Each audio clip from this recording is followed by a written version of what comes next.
Құрметті достар, арнайы кітапхана сіздердің назарларыңызға Қарағанды қаласының 90 жылдық мерейтойына арналған Сарыарқа алтын бесік туған жер атты кітап көрмесін ұсынады.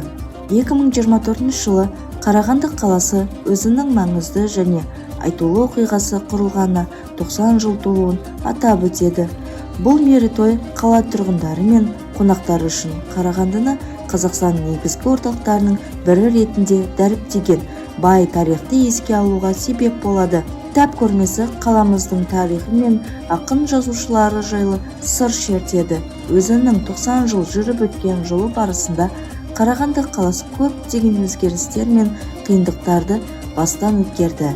Бірақ оның тарихының әрбір кезеңі бірегей сәулет, мәдени дәстүрлер мен қоғамдық жетістіктер түрінде өз ізін қалдырды.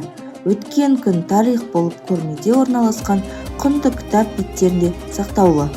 Жергілікті мұражайлар, ескерткіштер мен тарихи орындар осы бай уақыт кітабының өзінің беттеріне айналды.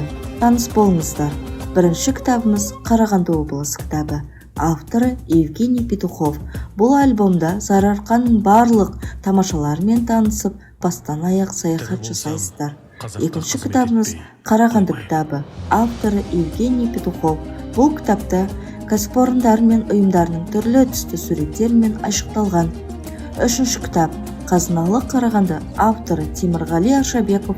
Бұл басылым Қарағанды қаласының өткен тарихи кезеңі 1930 жылдардан бастап қаланың кемелденіп, қалыптасу кезеңдегі қаланың инфрақұрылымы, өнеркәсіп орталықтарының пайда болу демографиясы мәдениетіне арналған.